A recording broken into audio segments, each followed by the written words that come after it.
To listeners, welcome. Today I have an incredible advocate and human, Harrison Haynes. Hi, Harrison. Thank you for being here. Hi, thanks for making a space for me to be here. Of course. So, oh my gosh, Harrison. So I read about your story in one of the major news outlets that covered it, a couple of weeks ago. And I did a little recap of it, like I usually do, to bring parents up to speed.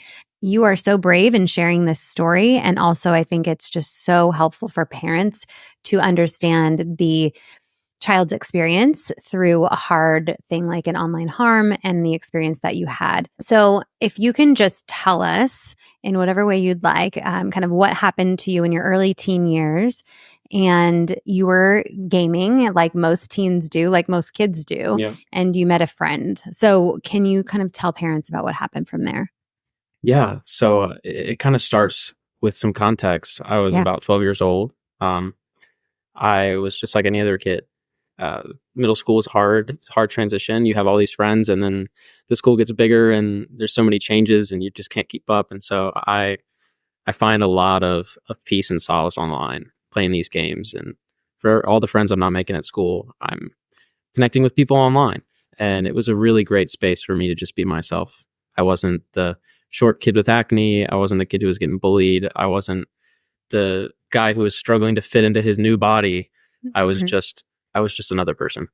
The gaming space was deeply inviting, and it was really safe, or so we thought. So I met a friend. Let's call him Adam. Adam at the time, he was 19 and I was 12. We played video games like other kids did, just like you said. I played Minecraft and Call of Duty and Grand Theft Auto, which I definitely shouldn't have played so young. That's but it was terrible. But it was just so real. It was so human. It was so normal. Our relationship was so regular. I was his friend. And it was really clear that slowly over time we became each other's only friend. I felt like I was having an older brother figure, or even maybe a mentor. I wasn't really connecting with my brothers at the time. I have two brothers. I'm the middle child. And I just felt like he understood me a lot better than my brothers did. So we would play all these games, and I'd be able to talk to him just like I wanted to talk to my brothers. But he actually understood me. It was every other day after school at first. For the first 6 months, I would just talk to him about my day. We would play games, and then that would be it. But beyond that, it just got more intense. He eventually ended up asking for my iMessage. So I gave him my iCloud account. This is even before I had a phone number. So he moves me over from the Xbox messaging app to the iMessage. And on a phone or on an iPad, or what was that? It was on an iPod. iPod. Okay. Yeah, it's the iPod 4, the classic like mirror back. It was great. Cool. Yeah. It was pretty cool. I felt pretty cool. Yeah. Yeah. Yeah. So I had the iPod at 12, got the phone at 13. And so he gets my iCloud, he gets my phone number. And for a while it was just, hey, are you going to be playing the game tonight? Yeah, I'll probably be on. Okay, cool. Have a great day at school. And then as our conversations grew more intimate and vulnerable, I started talking about how I was getting bullied at school. I started talking to him how I wasn't making friends, about this crush I had on this girl. And he saw an opportunity in an open door. So he started speaking into my life and giving me advice. I thought she was beautiful. I just really wanted to get closer to her. We were half decent friends. We had a couple classes together. We had lunch together. And all these guys in the locker rooms, they're talking about all these things that they're doing with their girlfriends or the girls that they're with or whoever. And I just don't see myself doing those things with her. And I think that there's something wrong with me. So we talk about it. And he's telling me that there's something wrong with me. Oh. And so as a prescription, he starts sending me pornography. So that was the time when I was first exposed to internet porn. The porn that he sent me was violent, was physically and verbally demeaning towards women. It was aggressive.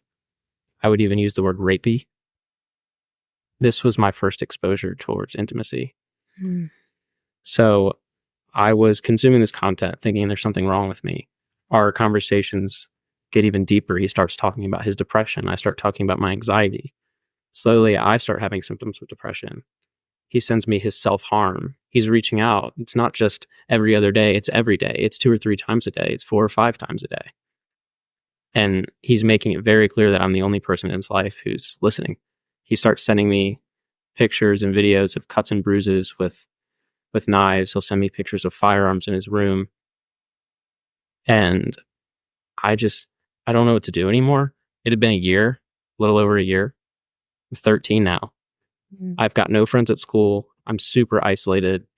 For every moment that I feel I'm spending with my family, he'll send me pornography or self-harm videos or images.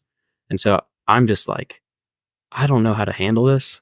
I felt like an adult in a kid's body, Mm-hmm. completely unknowing how to handle the whole situation. And the entire time, my family didn't know a thing. Yeah. Not a thing. How did your parents end up finding out?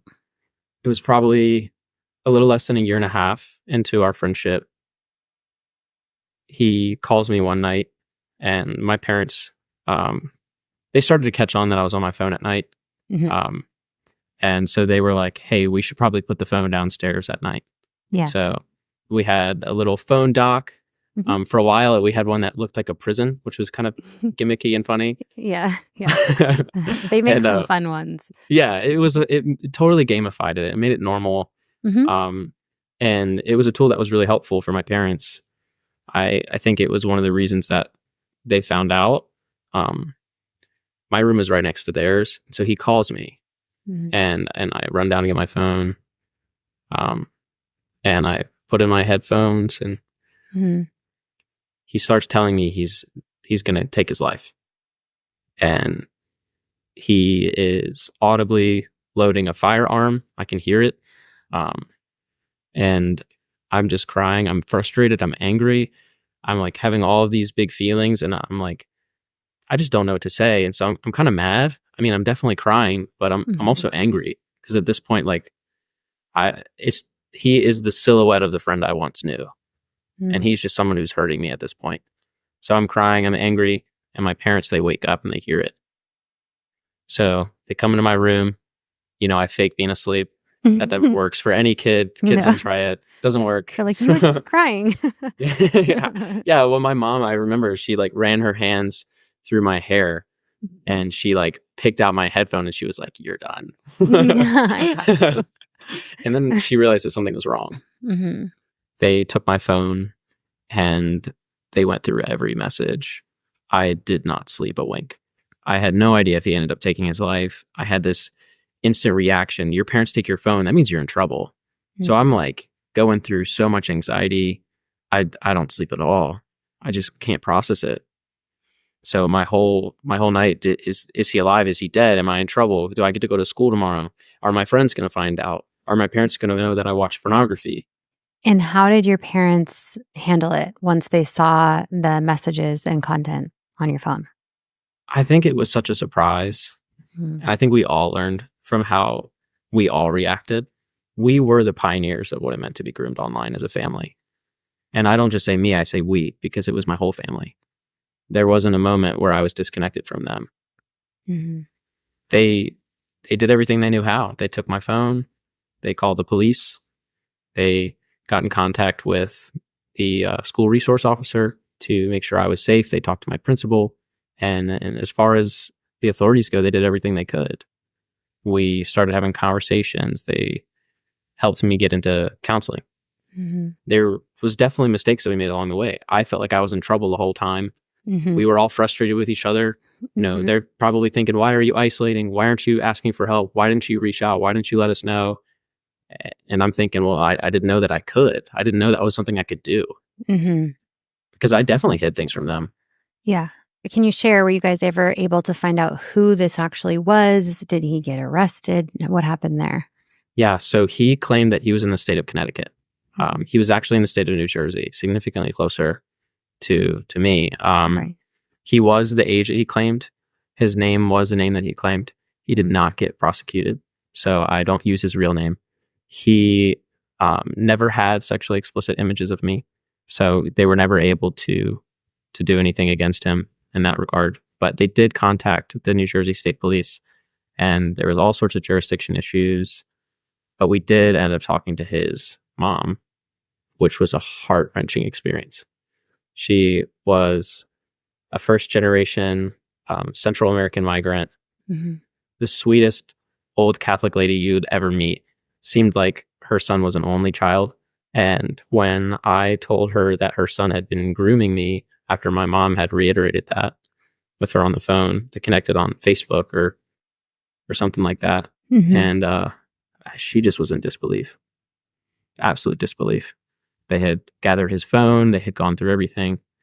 All the pictures he'd sent me were sexually suggestive, and all the videos he sent me were links. So there's nothing they could do, especially over state lines. My parents did, however, and I thank them for this every day. I mean, I will always thank them for this because I don't know where I'd be without them.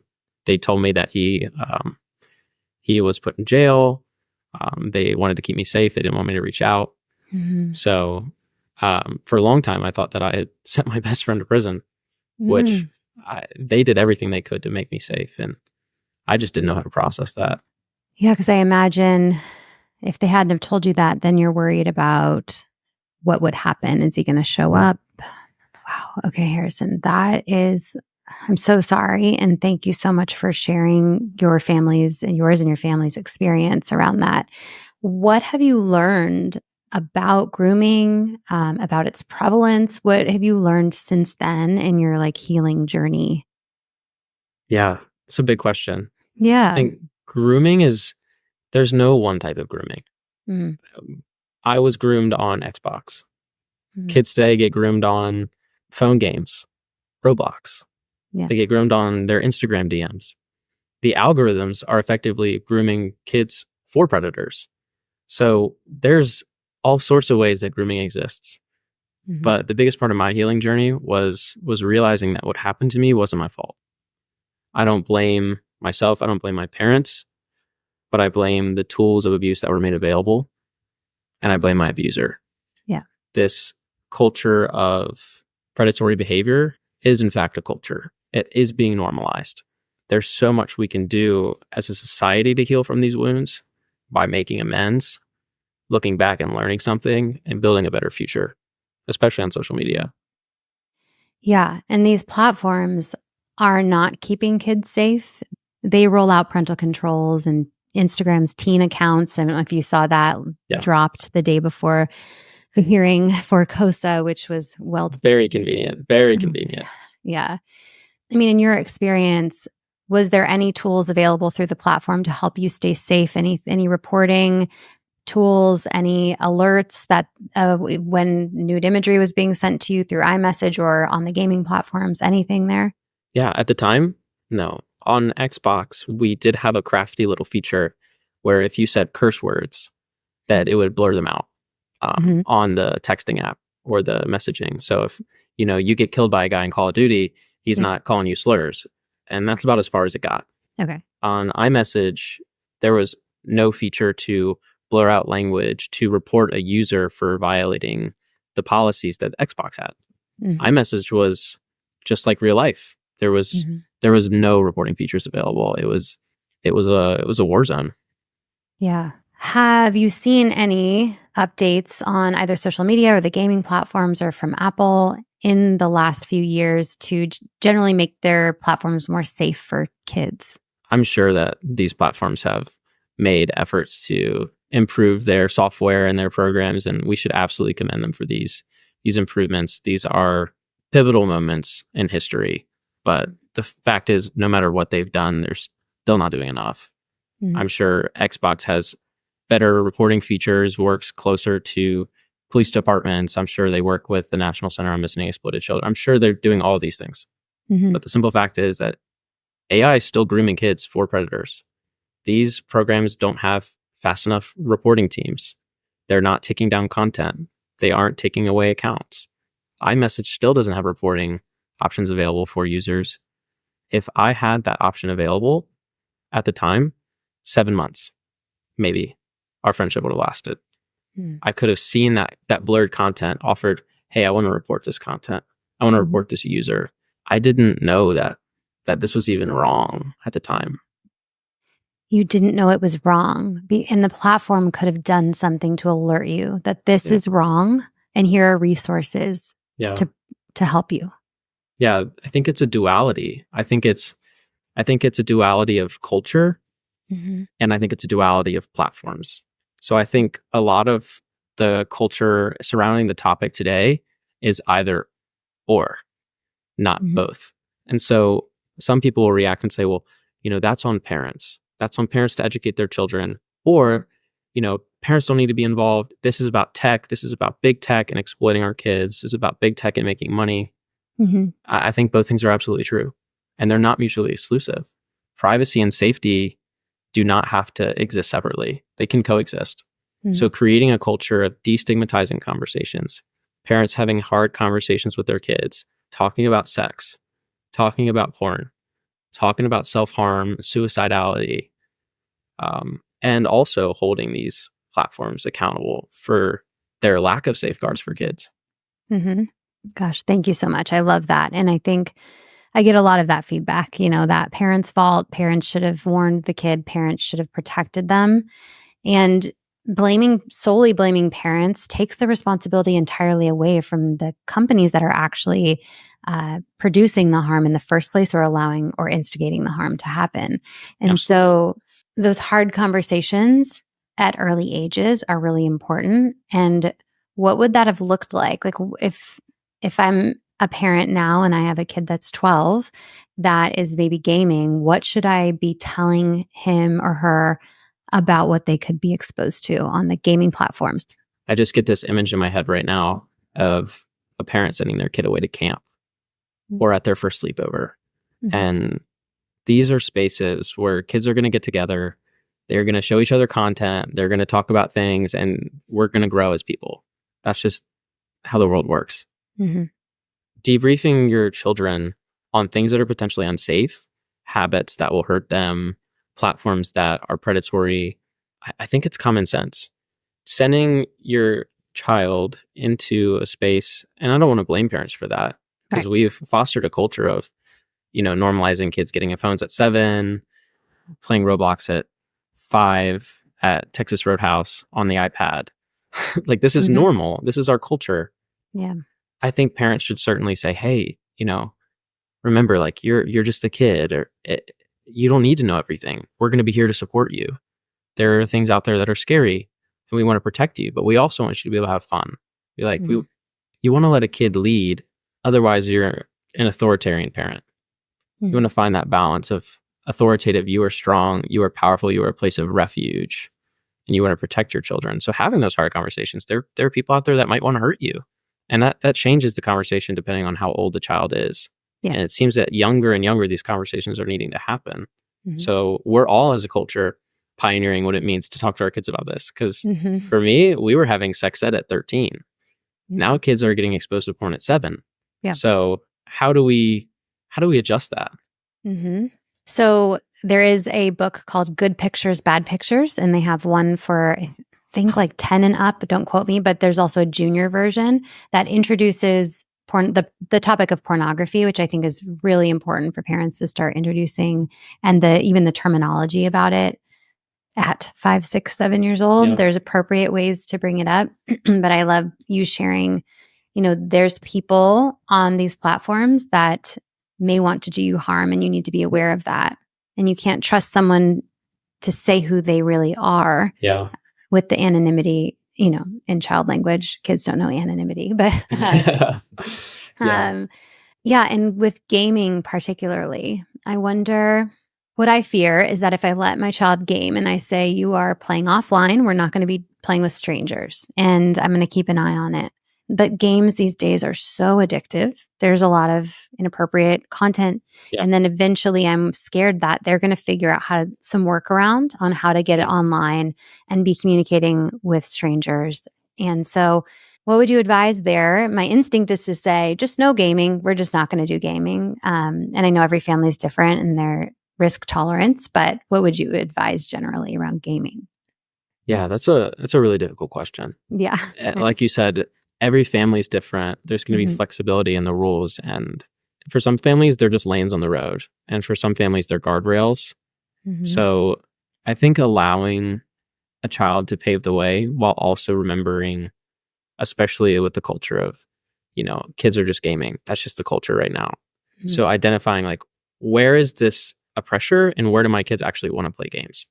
You as a parent and even kids, I mean, kids are so smart. I was so smart. Like when my parents put privacy controls on my phone, I worked around it in like, it took me like 3 minutes. There's just, we think we're so smart You are. Yeah. yeah, we like, it's just, and I'm at that weird age now where I feel like I'm the bridge between parents and kids. Yeah. Um, Yeah. That's cool. 21's a weird time. It's I a know. weird time, especially in Yeah. this space.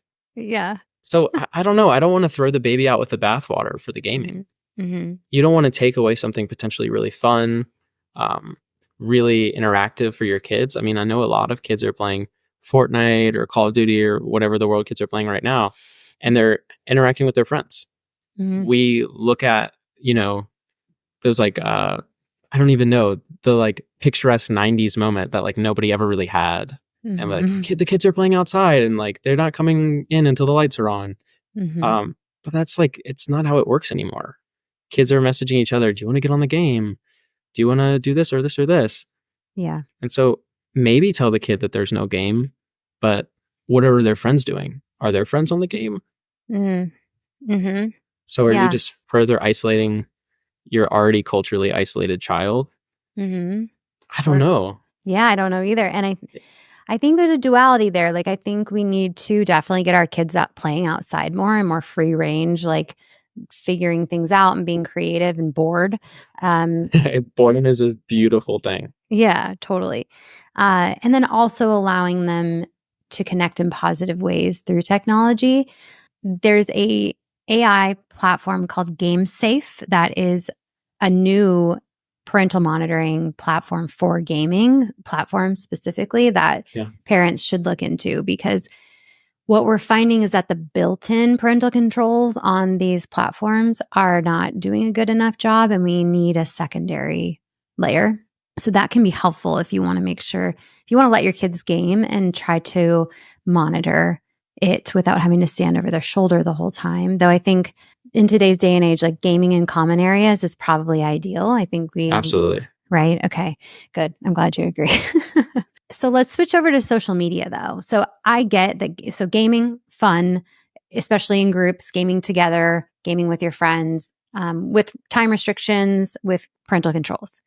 But let's talk about social media use in kids. Do you feel like it's the same? Like we need to give them access so they're not left out? Or do you feel like on social media, the harms are just so great that we need to keep them away from it for as long as possible? Just like before, it's really hard. Yeah, I struggle to even see the value of social media as an adult. good. Me too. So I don't know where the value lies for youth. It's a really difficult question. You have to ask, like, what is the pressure? Hmm. For us as adults, I know that the pressure for me to be on social media is like, oh, I should have a LinkedIn page. I should have an Instagram account so I can be reachable and we can make connections like this one. Yeah. And that's really special. Hmm. But for kids, it's who's getting bullied. What is the latest trend in school? Kids aren't spending time on social media together. They're spending time on social media by themselves. So I think if we want to foster a culture where kids are actually getting outside again or hanging out with friends, making mistakes even, Hmm. and not being afraid to make mistakes, Hmm. I think that's a beautiful thing. So getting kids together, maybe we should say, hey, let's set time limits on the social media, or let's create safe spaces, just like you said with the gaming. Let's do it in the living room. Let's be on our phones in just the living room. Hmm. Maybe your bedroom isn't a place for you to be on social media. I think creating a culture together, starting at the micro level with families, is absolutely necessary. Hmm. I'm trying to implement a tech together household where any tech we do, it's together. We watch movies together. If a gaming platform ever comes out, it's together. Because with children, I don't know that I see the value in allowing them to do tech alone. Absolutely. You're right to to question, what is the value of social media for kids, even teens? Yeah. Where's the value, and do whatever benefits you identify outweigh all of the harms that currently exist on social Yeah. media? I think you have to identify those harms. Body Mhm. dysmorphia, exposure to aggressive content, Mhm. pornographic content, and Drugs. drugs, like we heard recently with the fentanyl case on Snapchat. Mhm. Like, this is horrible. Mhm. And then you think of kids making mistakes in real life. I mean, they're different. They're just different kinds of mistakes. Yeah. But at least when kids were playing outside, the dangers were physical. Mhm. And now they're deeply mental, and they're also still physical. Still physical in that parents that I've interviewed who've lost children say straight up, my kid should be able to make a mistake and not die from it. My kid should be able to try a prescription pill. I mean, we don't want them to, but kids experiment. And in a lot of these, hundreds, maybe thousands of children have bought what they thought was a prescription pill off of Snapchat, had it delivered to their house using Snap Maps. And it is a pill made with fentanyl. It has no active ingredients in it, and they pass away in their bedrooms. Like that. Yeah. That should not be happening in a lot of these cases. Snapchat has connected the child with the drug dealer, saying you may know this person. Yeah. Why there's a lawsuit going on from hundreds of parents against Snapchat. Yeah. Okay, so you mentioned we need to talk to our kids early and often about these hard topics. When it comes specifically to online predators that you encountered, what can we say to our children specifically so that they don't fall victim to someone pretending to be their friend? Like, how do we warn them about that? I think for me specifically, as a kid, the conversations that we did have surrounding online predators, Mm-hmm. they weren't even really online. It was mostly, there's going to be a stranger in the white van. And for my neighborhood, in my community, there was a blue van. So we knew blue van, that's bad. Like my house, I'm safe. So I think breaking down these associations for kids and not creating a stereotype for what a predator could look like. Because I always thought, I'm a boy and girls like boys. So if there's anybody who's going to hurt me, it's going to be a woman. And like, if there's going to be a woman that's going to want to see my body. Okay. And so I wasn't even prepared that another kid, I mean, let's be honest, 19 years old, like you're not a man, you're a child. Like you are still growing, you're still learning. I never thought that another kid was going to hurt me. And if he was 45, I might have been like, okay, that's a red flag. But like he was 19. He was just out of high school. So I think breaking down the barriers for children and letting them know predators could look like anybody.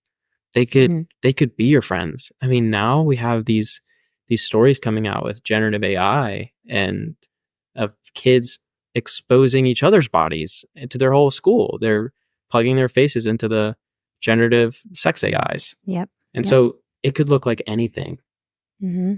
It could look like a cartoon. I mean, the Snapchat predators, well, on Snapchat, you can't use your real photo. You use a Bitmoji and look like a little cartoon, baby cartoon. And I've seen some of the side-by-sides of like a booking photo of a predator and like his Bitmoji from Snapchat. And it's insane to see like how innocent they can look. And of course, a child is going to be like, this must be my friend. They're saying they know me. Snapchat's saying it. They know me. I think it's important what you said to like broaden the definition of what the predator can look like or sound like or different genders. Like there's no one size fits all for a predator anymore. I don't know if there like ever was, but it was definitely more the man in the white van kind of situation. And now it's happening in their home, and it's happening when they're alone with their device, or not even alone with their device, but you're not watching. And so, having these conversations early is vital. If a parent has discovered that their child is being groomed online, what should the parent do? Don't panic. Do not panic. Take a really deep breath. If you have a spouse, talk to him or her. Get really grounded before you start talking about your plan. Just remember that everything's going to be okay. You have more time than you think you do. And if your kid's in your home, it's going to work out. The child cannot think that they're in trouble. If the parent is reacting out of frustration, out of anger, out of fear even, which almost feels valid to react out of fear because that's exactly how you're feeling. Yeah, for sure. But to react out of fear is going to create that same mirrored fear in that child. They're going to pull away. They're going to isolate. The stress that they've been feeling while being groomed is going to just multiply because now home's not safe. Oh, mom and dad are mad at me. Mm-hmm. So I think reacting out of peace, out of love, out of patience, and offering yourself as a refuge. So starting to have a conversation that's maybe neutral, maybe even kind. Like, hey, I noticed that you might be talking to someone online. Like, tell me about your friendship, rather than you're being groomed. Give me your phone. We're going to go to the police right now. You're setting yourself up for failure as a parent. Mm-hmm. Your child will delete the content. They think that they're in trouble. They're going to isolate. They're going to hide things from you. Mm-hmm. And if you can present yourself as a safe space for a child to express exactly how they're feeling, exactly who they've been talking to, you're going to get a lot more done. That person's going to get prosecuted. Mm-hmm. And in the future, your child will know that they can come to you with these things and you're going to be a safe space and not a scary space. That's great. Thank you. And status quo is that children are just purely unsafe online. I mean, no matter what we do, they're getting around parental controls.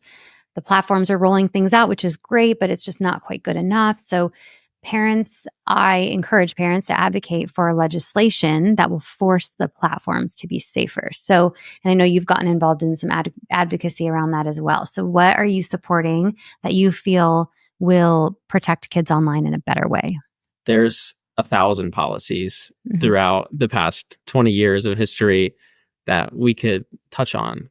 COPPA, SHIELD, COSA, the word jumble. Yeah. But I think COSA has a really good shot, the Kids Online Safety Act. I think this bill genuinely gives me hope. There's so much to know about the bill, and I don't want to claim that I don't know everything, but I certainly don't. Right. I am a college student, just like, the parents listening to that are just parents. The legislators that I spoke to didn't even fully understand the bill. Well, don't ask me. I mean, I try, but yeah. But COSA gives me so much hope. These platforms like Meta, the Facebook, Instagram, Snapchat, like they don't want to regulate.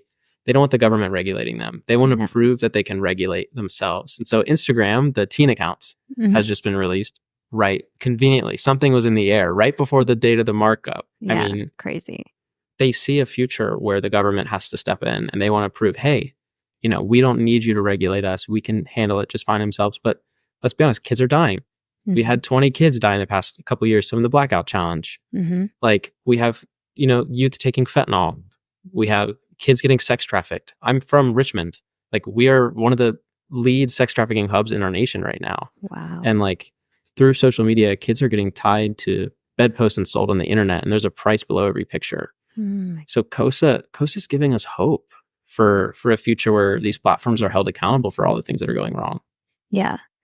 Because they're not doing it on their own. They're just not. No matter what all the headlines are saying this week. No, they're pinning the problems, for example, with Apple, Instagram, Facebook, Snapchat, X. They're all saying, the platform in general should be held accountable. Apple needs to regulate the App Store to say that, only this age should use our product. And then Apple's like, well, that's on your service because they're on your service, your site. And they're just pinning the problem on each other, and they don't want to solve it because they know that these problems are generating massive amounts of profit and they're selling massive amounts of data. I mean, if you think maybe, let's say, I'm not going to give you a real stat because I don't know it. And I can't pretend to know it. But let's say a quarter of users on social media, realistically, is probably a lot higher, are under the age of 18. Yeah, I can tell you the number. That's massive. Yeah, give me it. $11 billion is what they made in ad revenue in 2022 on minors.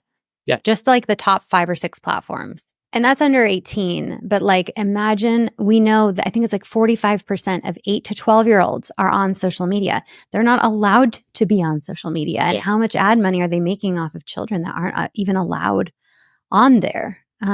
So if they actually implement real parental controls where children under 13 are not allowed on their platform, they're going to see a decrease in ad revenue and their stock price. And that's all they care about.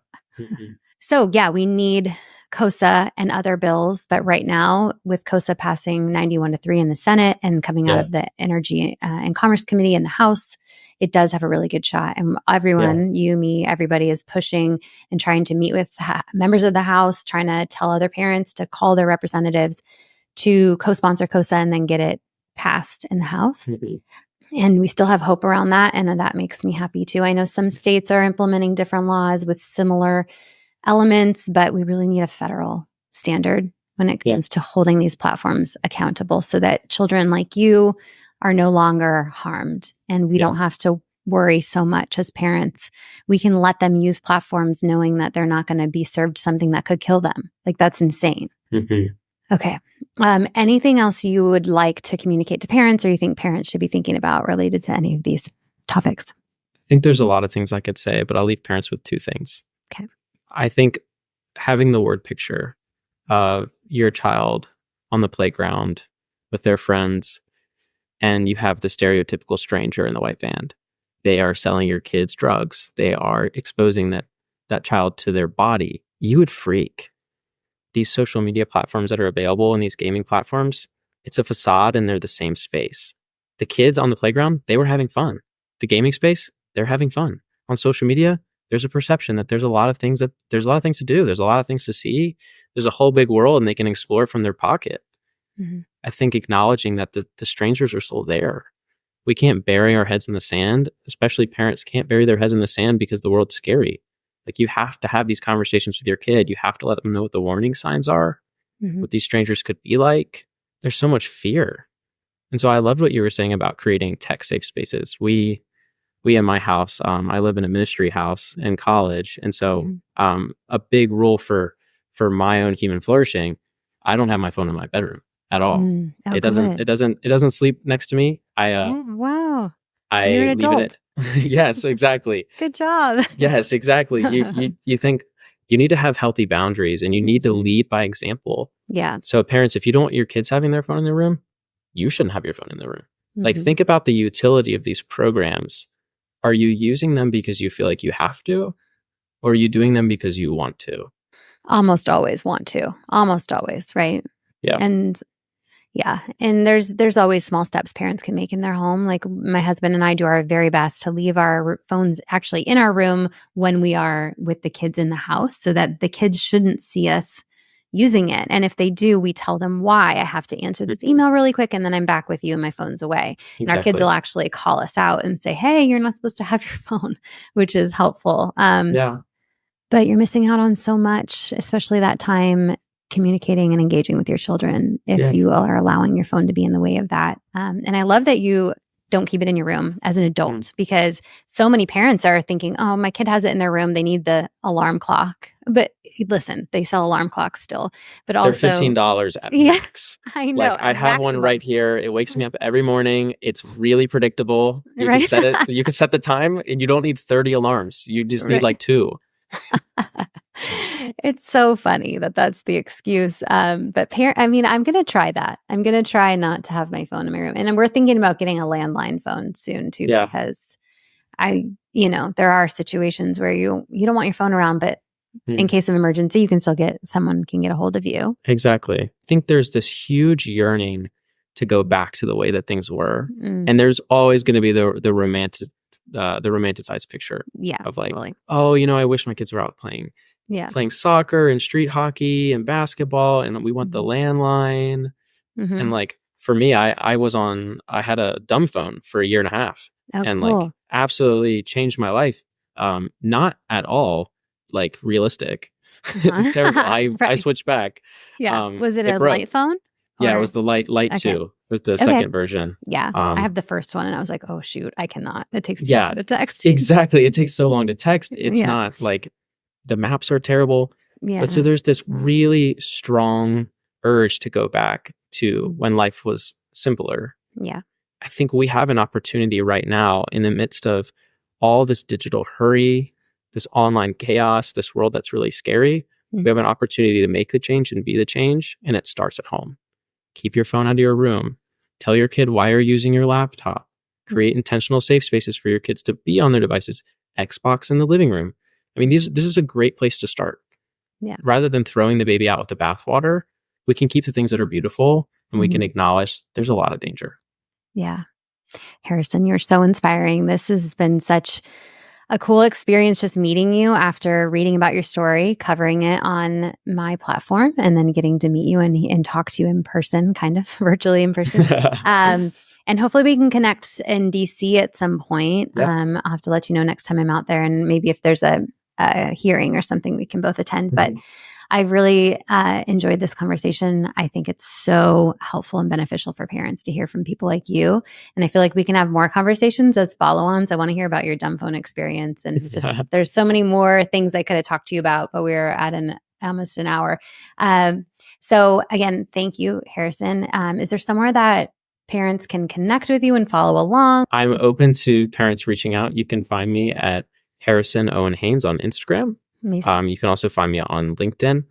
I work with the OSEAC, the Ending Online Sexual Exploitation and Abuse of Children. I'm on their Survivors Coalition. So if you ever want to contact me via work email, you can get to me at harrison@wiredhuman.org. Thank you. I will include that in the episode notes. And man, I tell people when they try to have long conversations on social media, I'm like, please email me. Like, let's do it old school because I can't stare at my phone this long. No, and nor should you want to. No. Harrison, thank you. I'm going to include that information in the episode notes. And I really want to do follow-on conversations. So let's stay in touch. And I appreciate you. Thank you so much. Yeah. Thank you.